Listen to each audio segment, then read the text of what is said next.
45 वर्ष बयस पर आपण निश्चय यही चारोटी जिनिस सेवन करंतु। देखिए आपण सर्वदा जवान ऊर्जावान और सुस्थ रहिबे। तो सांग मैंने आज भिडियो हूँ स्वास्थ्य संबंधी भिडियो को जमा भी स्किप करंतुनी पूरा देखंतु। एटा आपण को स्वास्थ्य पाई बहुत गुरुत्वपूर्ण। और जदि आपण आम चैनल नुआ अच्छी तो वीडियो को गोटे लाइक करेंगे, आम चैनल को सब्सक्राइब करदे। आज वीडियोटी को भूले भी मिस करंतु नहीं, कारण आज भिडियो आम जानिबा जे 45 वर्ष बयस पर आम क्यों चारोटी जिनसर सेवन करने निहाती दरकार, क्यों चारोटी जिनस सेवन करने द्वारा आम सर्वदा जवान ऊर्जावान और सुस्थ रहिबा। चलतु जानिबा से चारोटी जिनस विषय जहाँ आपण निश्चय शुणिथिबे, बहुत बड़ आयुर्वेद माने ज्ञानर छोट कहानी विषय। तो गोटे थर कथा, गोटे माने वैद्य थिले जी जड़े आयुर्वेद ज्ञानी थिले। से तांकर रास्तार निजर माने औषधालय आड़ को जाउथिले।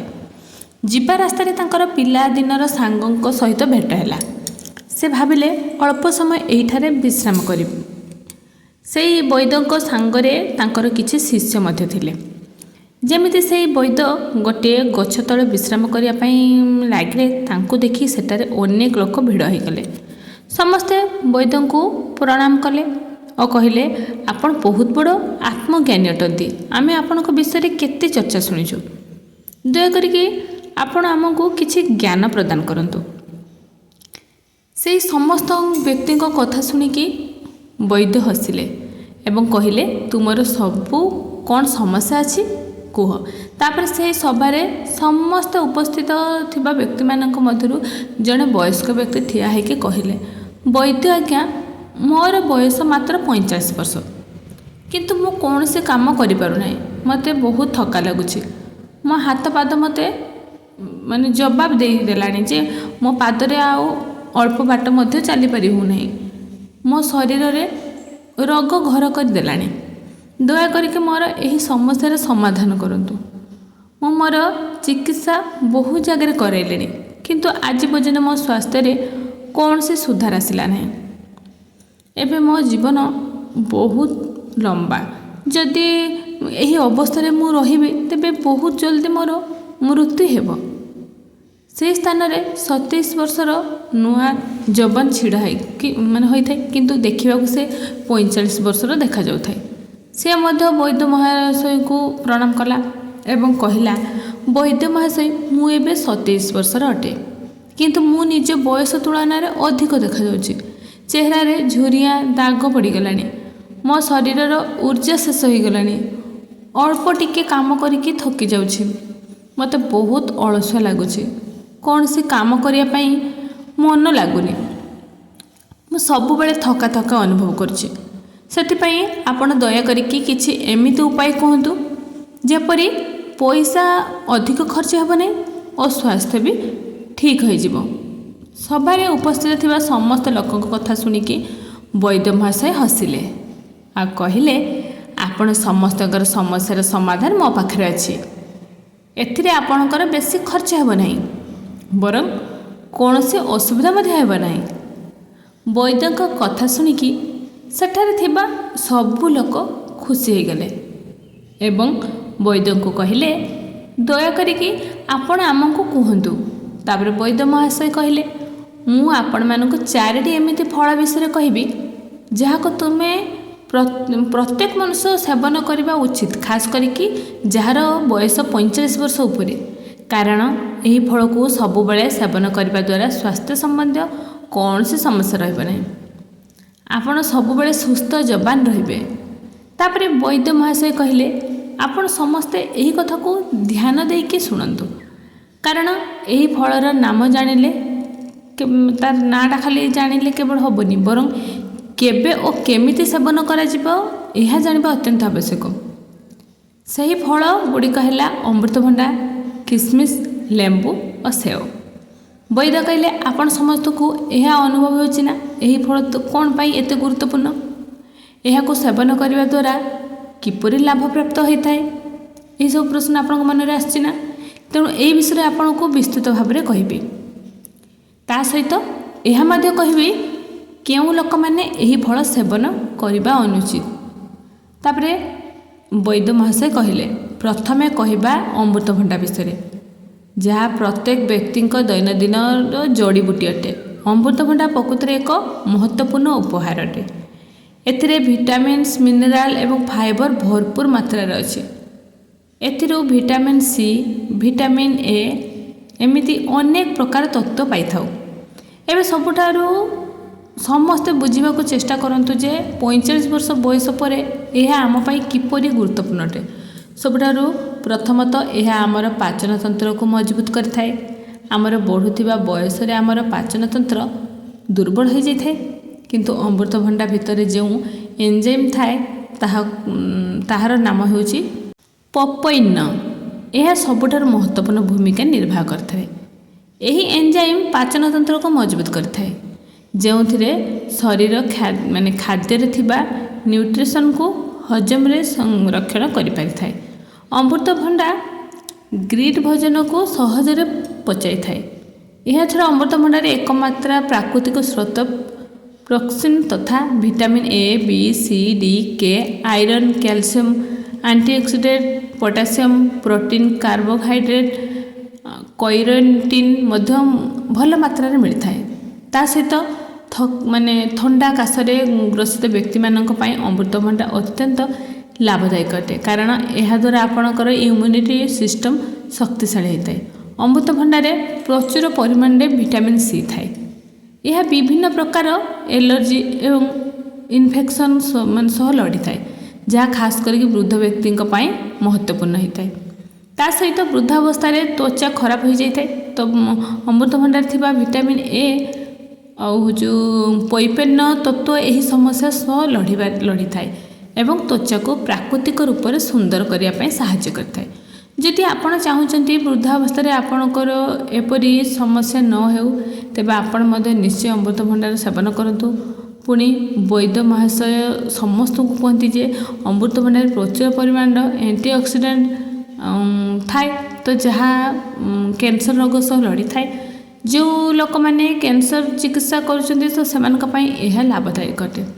ଅମୃତଭଣ୍ଡାରେ ଭିଟାମିନ୍ ଏ ଥାଏ, ଯାହା ଆମର ତ୍ୱଚା, ଆଖି ପାଇଁ ଲାଭଦାୟକ ଅଟେ। ଏହା ତ୍ୱଚାକୁ ସୁସ୍ଥ, ଯବାନ ଓ ଗ୍ଲୋଇଂ କରିଥାଏ। ଅମୃତଭଣ୍ଡାରେ କ୍ୟାଲସିୟମର ମାତ୍ରା ଅଧିକ ଥିବାରୁ ଏହା ରକ୍ତ ଓ ତତ୍ତ୍ୱ ନିର୍ମାଣରେ ସହାୟକ ହୋଇଥାଏ। ଏବେ ବୈଦ୍ୟ ମହାଶୟ ସମସ୍ତଙ୍କୁ କୁହନ୍ତି, ଚାଲନ୍ତୁ ଏବେ ଦ୍ୱିତୀୟ ଫଳ ସେଓ ବିଷୟରେ ଜାଣିବା। ସେଓ ଆମର ସବୁ ରୋଗର ଔଷଧ ଅଟେ। ଯଦି ଆପଣ ସର୍ବଦା ସେଓ ସେବନ କରୁଛନ୍ତି, ତେବେ ଆପଣଙ୍କୁ କେବେ ବି ଡାକ୍ତର ପାଖକୁ ଯିବାକୁ ଆବଶ୍ୟକତା ପଡ଼ିବ ନାହିଁ। 45 ବର୍ଷ ବୟସ ପରେ ଏହା ଏତେ ଲାଭଦାୟକ କାହିଁକି ନା ସେଓର ଫାଇବର, ଭିଟାମିନ୍ସ, ନ୍ୟୁଟ୍ରିଏଣ୍ଟସ୍ ଥାଏ, ଯାହା ଆପଣଙ୍କ ପୁରା ସ୍ୱାସ୍ଥ୍ୟକୁ ଠିକ୍ ରଖିଥାଏ। ଏହା ପୁରା ହାର୍ଟକୁ ହେଲ୍ଦି ରଖିଥାଏ। ଏଥିରେ ଯେଉଁ ସାଲୁବଲ ଫାଇବର ରହିଥାଏ, ଏହା ଆମର କୋଲେଷ୍ଟ୍ରଲକୁ ସନ୍ତୁଳିତ ରଖିଥାଏ, କାହିଁକି ନା ହାଇ କୋଲେଷ୍ଟ୍ରଲ ହାର୍ଟ ରୋଗର ବହୁତ ବଡ଼ କାରଣ ହୋଇଥାଏ। ଯଦି ଆପଣ ନିୟମିତ ସେଓର ସେବନ କରୁଛନ୍ତି, ତେବେ ଆପଣଙ୍କର ହାର୍ଟ ସୁସ୍ଥ ରହିଥାଏ। ତା ସହିତ ଓଜନ ମଧ୍ୟ ସନ୍ତୁଳିତ ରହିଥାଏ। ଯେପରି ଆପଣଙ୍କର ବୟସ ବଢ଼ିଥାଏ, ସେହିପରି ମେଟାବଲିଜିମ୍ କମ୍ ହୋଇଯାଇଥାଏ। ଏହି କାରଣରୁ ଆମର ଓଜନକୁ ନିୟନ୍ତ୍ରଣ କରିବା କଠିନ ହୋଇଯାଇଥାଏ। କିନ୍ତୁ ସେଓ ଏକ ପ୍ରକାର ଲୋ କ୍ୟାଲୋରି ଏବଂ ଫାଇବରପୂର୍ଣ୍ଣ ଫଳ ହୋଇଥିବାରୁ ଯଦି ଆପଣ ନିୟମିତ ଏହି ଫଳର ସେବନ କରନ୍ତି, ତେବେ ଆପଣ ଦିନ ସାରା ଉର୍ଜାବାନ ରହିବେ। ତା ସହିତ ଏହା ବ୍ଲଡ଼ ସୁଗାରକୁ ମଧ୍ୟ ସନ୍ତୁଳିତ ରଖିଥାଏ।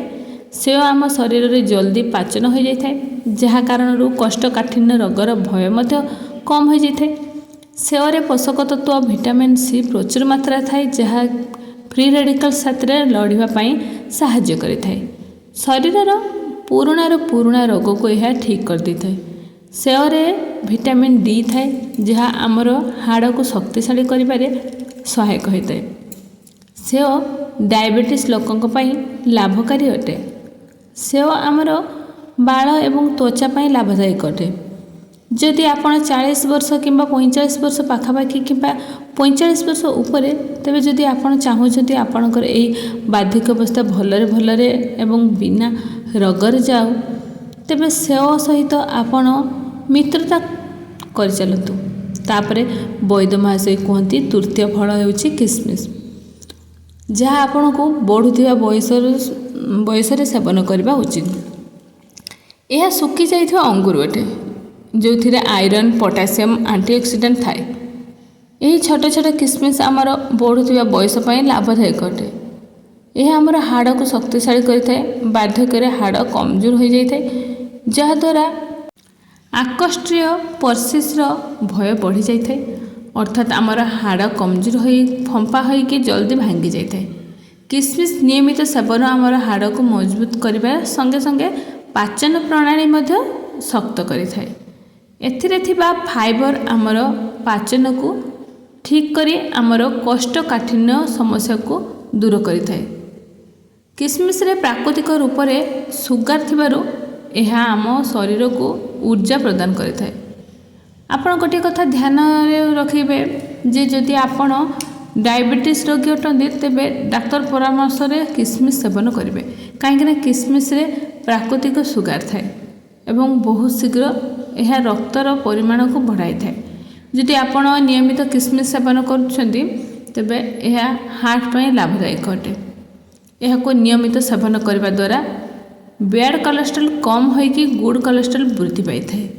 କିସମିସ୍କୁ ପାଣିରେ ବତୁରାଇକି ଖାଇବା ଦ୍ୱାରା ଏଥିରେ ଥିବା ଆଣ୍ଟିଅକ୍ସିଡାଣ୍ଟ ଜଲ୍ଦି ନିର୍ଗତ ହୋଇଥାଏ। ଆଣ୍ଟିଅକ୍ସିଡାଣ୍ଟ ଆପଣଙ୍କୁ କ୍ୟାନ୍ସର ଭଳି ରୋଗ ସହ ଲଢ଼ିବା ପାଇଁ ସାହାଯ୍ୟ କରିଥାଏ। କିସମିସ୍ରେ ଡାଏଟେରୀ ଫାଇବର ମାତ୍ରା ଉପଲବ୍ଧ ଥିବାରୁ ଏହା ହାଇ ବ୍ଲଡ଼ ପ୍ରେସରକୁ କମ୍ କରିଥାଏ। ଏହାପରେ ଆମେ ଜାଣିବା ଲେମ୍ବୁ ବିଷୟରେ। ବଢ଼ୁଥିବା ବୟସ ସହିତ ଆମର ରୋଗ ପ୍ରତିରୋଧକ ଶକ୍ତି କମି ଯାଇଥାଏ। ଲେମ୍ବୁ ଭିତରେ ଭିଟାମିନ୍ ସି ପ୍ରଚୁର ପରିମାଣରେ ଥାଏ, ତେଣୁ ଏହା ରୋଗ ପ୍ରତିରୋଧକ କ୍ଷମତାକୁ ବଢ଼ାଇଥାଏ। ଭିଟାମିନ୍ ସି ଅଧିକ ଶକ୍ତିଶାଳୀ ହୋଇଥାଏ। ଏହା ଇନଫେକ୍ସନ୍ ସହ ଲଢ଼ିଥାଏ, ତେଣୁ 45 ବର୍ଷ ପରେ ଏହା ଅତ୍ୟନ୍ତ ଲାଭଦାୟକ ଅଟେ। ଏହି ବୟସରେ ଇନଫେକ୍ସନ୍ ହୋଇଗଲେ ବହୁତ ଅସୁବିଧାରେ ଶେଷ ହୋଇଥାଏ। ଲେମ୍ବୁର ଦ୍ୱିତୀୟ ଫାଇଦା ହେଉଛି ଏହା ଶରୀରକୁ ହାଇଡ୍ରେଟ୍ ରଖିଥାଏ, ଯାହା କିଡନୀରେ ପଥର ହେବାକୁ ରକ୍ଷା କରିଥାଏ। ଲେମ୍ବୁ ଭିତରେ ଥିବା ଆଣ୍ଟିଅକ୍ସିଡାଣ୍ଟ ରହିଥାଏ, ଯାହା ବୟସ ସମ୍ବନ୍ଧୀୟ ଚିନ୍ତା ଏବଂ ଫ୍ରି ରାଡିକାଲ୍ସ ଡ୍ୟାମେଜରୁ ମଧ୍ୟ ବଞ୍ଚାଇଥାଏ। ଲୋକମାନେ ନିଜ ବୟସଠୁ ଅଧିକ ବୟସ୍କ ଦେଖାଯାଆନ୍ତି। ଯଦି ଆପଣ ନିୟମିତ ଲେମ୍ବୁର ସେବନ କରୁଛନ୍ତି ତେବେ ସର୍ବଦା ଆପଣ ନିଜ ବୟସ ତୁଳନାରେ କମ୍ ଦେଖାଯିବେ, ଯୌବନ ହୋଇ ରହିବେ। ଲେମ୍ବୁ ତ୍ୱଚାରେ ସୁନ୍ଦରତା, ରିଙ୍କଲ୍ସ କମ୍ କରିଥାଏ, ସେଥିପାଇଁ ଆପଣ ବାର୍ଦ୍ଧକ୍ୟାବସ୍ଥାରେ ଯୌବନ ଭଳି ଦେଖାଯିବେ। ଆପଣ ନିହାତି ଭାବରେ ଏହି 4ଟି ଫଳ ସେବନ କରନ୍ତୁ। ଏହି 4ଟି ଫଳକୁ ସୀମିତ ମାତ୍ରାରେ ସେବନ କରିବା ଦରକାର, ନା ଅଧିକ କମ୍ ନା ଅଧିକ ବେଶୀ। ଯେତେବେଳେ ଆପଣ ଏହି 4ଟି ଫଳର ସେବନ ନିୟମିତ ଭାବରେ କରିବେ ତେବେ ଆପଣଙ୍କ ଶରୀରରେ ଚମତ୍କାର ପରିବର୍ତ୍ତନ ଦେଖାଯିବ। ବୈଦ୍ୟ ମହାରାଜଙ୍କ ଉପଦେଶ ଶୁଣିକି ସେଠାରେ ଉପସ୍ଥିତ ସମସ୍ତ ବ୍ୟକ୍ତି ତାଙ୍କୁ ଧନ୍ୟବାଦ ଜଣାଇଥିଲେ ଏବଂ ତାଙ୍କୁ ପ୍ରଣାମ କରିକି ନିଜ ନିଜ ଘରକୁ ଫେରିଗଲେ। ପୁଣି ବୈଦ୍ୟ ମହାଶୟ ନିଜ ଔଷଧାଳୟକୁ ନିଜ ଶିଷ୍ୟମାନଙ୍କ ସହ ଚାଲିଗଲେ। ତ ଏଇଠି ଭିଡ଼ିଓଟି ଶେଷ କରୁଛି। ଯଦି ଆପଣମାନଙ୍କୁ এই ଭିଡ଼ିଓଟି ଭଲ ଲାଗିଲା, ଭିଡ଼ିଓକୁ ଗୋଟେ ଲାଇକ୍ କରିବେ, ଆମ ଚ୍ୟାନେଲକୁ ସବସ୍କ୍ରାଇବ୍ କରିବେ, ପାଖରେ ଥିବା ଯେ ବେଲ୍ ଆଇକନ୍ଟାକୁ ପ୍ରେସ୍ କରିଦେବେ। ମୁଁ ଯେତେବେଳେ ଆଗକୁ ଏମିତି ନୂଆ ନୂଆ ଭିଡ଼ିଓ ନେଇକି ଆସିବି ଆପଣଙ୍କ ପାଖରେ ନୋଟିଫିକେସନ୍ ପହଞ୍ଚିଯିବ। ଆଉ ଆପଣଙ୍କ ସାଙ୍ଗ ବନ୍ଧୁବାନ୍ଧବମାନଙ୍କ ପାଖକୁ ସେୟାର କରିଦେବେ। ରହୁଛି, ପୁଣି ଦେଖା ହେବ ଆଉ ଗୋଟେ ଏମିତି ଇଣ୍ଟରେଷ୍ଟିଂ ନୂଆ ଭିଡ଼ିଓରେ। ରହୁଛି, ଜୟ ଜଗନ୍ନାଥ।